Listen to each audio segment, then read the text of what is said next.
ओम शिशिर्ये नमः। ओम लक्ष्मीपति नारायण भगवान नमः। आज का संवाद साधक। अब साधक किस तरह से होना चाहिए? साधक संसार से कोई आपकी वासना नहीं होना चाहिए, कोई कामना नहीं होना चाहिए। एक प्रभु से ही बस सीधा संपर्क हो। तो मेरे प्रेमी, निषेध कर्मों को करते हुए कोई व्यक्ति साधक नहीं बन सकता। साधक चाहे तो असत से विमुख हो जाए और चाहे सत के सम्मुख हो जाए, दोनों में कोई एक काम तो करना ही पड़ेगा, तभी आफत मिलेगी। साधक के लिए मेरे को केवल परमात्मा प्राप्ति ही करनी है, इस तरह का भाव होना चाहिए। साधक वही है केवल एक परमात्मा के सिवा संसार की कोई वस्तु न चाहता हो। और जहां संसार की वस्तु चाह है, वहां साधक नहीं है। तो कोई ऐसी चाह ना हो, केवल एक परमात्मा की चाह हो। इस निश्चय के तथा इस पर दृढ़ अटल रहने की बड़ी भारी आवश्यकता है। नारायण नारायण नारायण। साधक को चाहिए कि वह अपने को कभी भोगी या संसारी व्यक्ति न समझे। उसमें सदा यह जागृति रहनी चाहिए कि मैं साधक हूं। कोई भी कार्य करते समय उसको यह जागृति रहना चाहिए कि मैं सावधान रहूं कि मैं असत के साथ ना हो जाऊं, क्योंकि मैं साधक हूं, मैं प्रेमी हूं, मैं भगवत प्रेमी हूं। ये भाव रहना चाहिए। जड़ता से जितना संबंध विच्छेद होता जाता है मेरे प्रेमी, उतनी ही साधक में विलक्षणता आती जाती है। उतनी ही विलक्षणता आती जाती है। साधक उसी को कहते हैं जो निरंतर सावधान रहता है, हर कार्य को करते हुए सावधान रहे, एक वाणी को बोलते हुए सावधान रहे, एक नेत्रों से देखते हुए भी सावधान रहे। किस तरह का मैं विचार करके मैं अपने भाव को किस तरह कर रहा हूं, उसमें सावधान रहे। सुनने का भाव भी सावधान रहे। कि साधक उसी को कहा जाता है जो एक हर पल सावधान रहे, किसी को हट ना हो, किसी को दुख ना हो, ऐसी बात ना कह दूं हर वक्त। तो साधक उसी को कहते हैं जो निरंतर सावधान रहता है मेरे प्रेमी। और साधक को अपनी स्थिति स्वाभाविक रूप से परमात्मा में ही माननी चाहिए। उसे इस रूप में परमात्मा में ही मानना चाहिए कि मैं परमात्मा मेरे अंदर है। वही सब क्रिया करवा रहे हैं, वही सत्संग सुनवा रहे हैं, वही सुना रहे हैं, सब कुछ वही है। और जो वास्तव में है, संसार में अपनी स्थिति मानने वाला साधक साधना से गिर जाता है, नीचे गिर जाता है।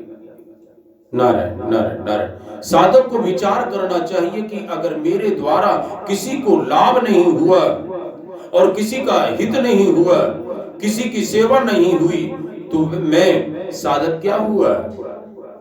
मैं साधक क्या हुआ? साधक में साधन और सिद्धि के विषय में चिंता तो नहीं होनी चाहिए, पर भगवत प्राप्ति के लिए व्याकुलता आवश्यक होनी चाहिए।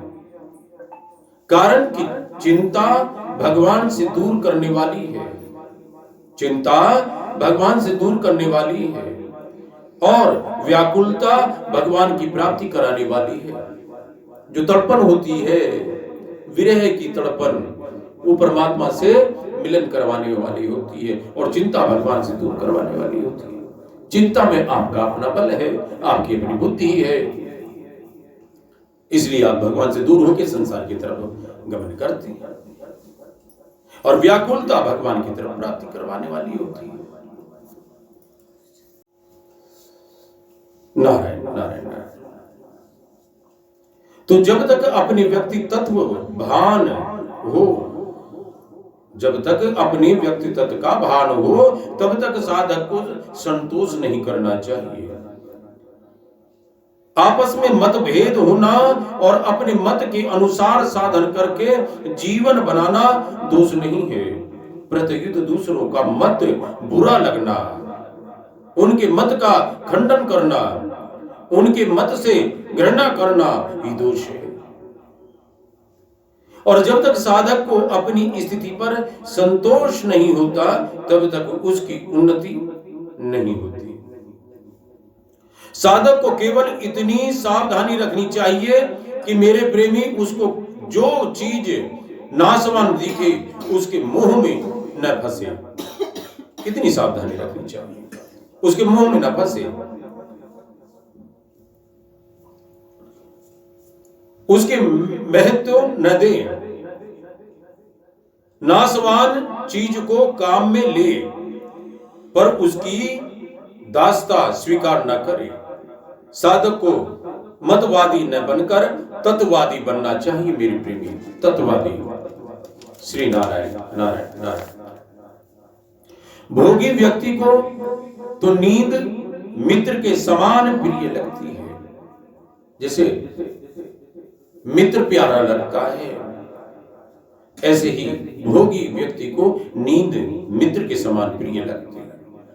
पर साधन भजन करने वाले को नींद वैरी के समान लगती है, एक दुश्मन के समान लगती है नींद आने।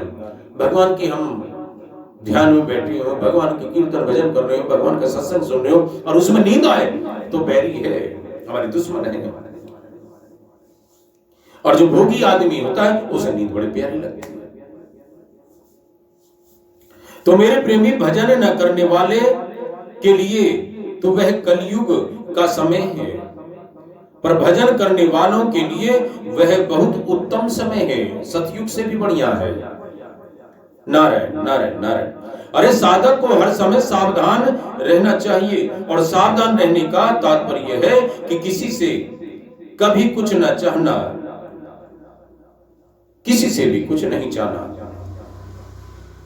साधक वह होता है मेरे प्रेमी जो 24 घंटे साधन करता है, हर क्रिया को करते हुआ उस भगवान का समझ के करे, हर व्यक्ति की सेवा भगवान का समझ के करे। खाना भी खाए तो पहले परमात्मा का धन्यवाद देते हो, उसको भोग लगा के तब खाए, पानी पिए, कुछ भी करे, वस्त्र पहने तो उसको धन्यवाद दे, स्नान करे तो धन्यवाद दे, किसी से वार्तालाप करे तो धन्यवाद दे। हर वक्त भगवान की में तल्लीन रहना चाहिए। छोटे से छोटा तथा बड़े से बड़ा जो भी कर्म किया जाए उसमें साधक को सावधान रहना चाहिए कि कहीं किसी का स्वार्थ की भावना से तो कर्म नहीं हो रहा है, हमारे अंदर कोई स्वार्थ तो नहीं आ गया, कोई ऐसी भावना तो नहीं आ गई। मेरी किसी भी क्रिया से दूसरे को दुख ना पहुंचे, ऐसी सावधानी साधक को हर समय रखनी चाहिए। और दूसरे को दुख देने से वर्षों तक साधन करने पर भी शांति नहीं मिलती मेरे प्रेमी। अगर किसी को हम दुख देते हैं तो वर्षों तक भी हम कितना भी साधन कर ले, लेकिन शांति नहीं मिलेगी। वो आत्मज्ञान, आत्म तत्व का बोध नहीं हो पाएगा, वो शांति नहीं आएगी, वो आनंद नहीं आएगा। आप करते रहेंगे, कहते हैं कि मन नहीं लग रहा, क्योंकि मन कहां से लगेगा? आप दूसरों को दुख पहुंचा रहे हैं तो कहां से लगेगा? तो मेरे प्रेमी, साधक जितना जितना है, जितना जानता है उतना मानकर उसका पालन करना आरंभ कर दे तो आगे की आवश्यक जानकारी उसको स्वतः प्राप्त हो जाएगी। शरीर संसार में स्थित तो है, पर स्वयं आत्मा परमात्मा में स्थित है। अतः साधक अपने को संसार में स्थित न मानकर परमात्मा में ही अपनी स्थिति अनुभव करे, अपनी स्थिति अनुभव करे। साधक को चाहिए कि वह क्या करना चाहिए और क्या नहीं, इसको शास्त्र पर रखे तथा क्या होना चाहिए और क्या नहीं होना चाहिए इसको भगवान पर छोड़ दे। सब बातें भगवान पर छोड़ दे। नारायण नारायण नारायण। अरे अपने को कभी सिद्ध नहीं मानना चाहिए, प्रत्युत सदा साधक ही मानना चाहिए कि करने वाला तो ईश्वर है। सिद्ध मानने से धोखा ही होगा। साधक का काम शासन करना नहीं है, प्रत्युत तत्व के और हितैषी के शासन में रहना चाहिए। साधक को यह विचार करना चाहिए कि मुझे वह सुख नहीं लेना जो सदा न रहे, और जिसके साथ दुख भी हो ऐसा सुख नहीं लेना है। नारायण नारायण नारायण। साधन जन्य सुख का भोग साधक के लिए विशेष बाधक है, और साधक का उद्देश्य बातें सीखने का नहीं होना चाहिए, प्रत्युत अनुभव करने वाला होना चाहिए। सीखे हुए ज्ञान से वह विद्वान वक्ता लेखक तो हो सकता है, पर तत्व ज्ञान जीवन मुक्त भगवत प्रेमी नहीं हो सकता। और जो आरंभ को देखता है वही असाधक होता है, और जो परिणाम को देखता है वह साधक होता है। मैं साधक हूं यह यदि अभिमान को लेकर है तो बाधक है, और यदि स्वाभिमान कर्तव्य को लेकर है तो वे सहायक है। मैं साधक हूं, दूसरा असाधक है, यह अभिमान है। और मैं साधक के विरोध कार्य कैसे कर सकता हूं, यह स्वाभिमान है।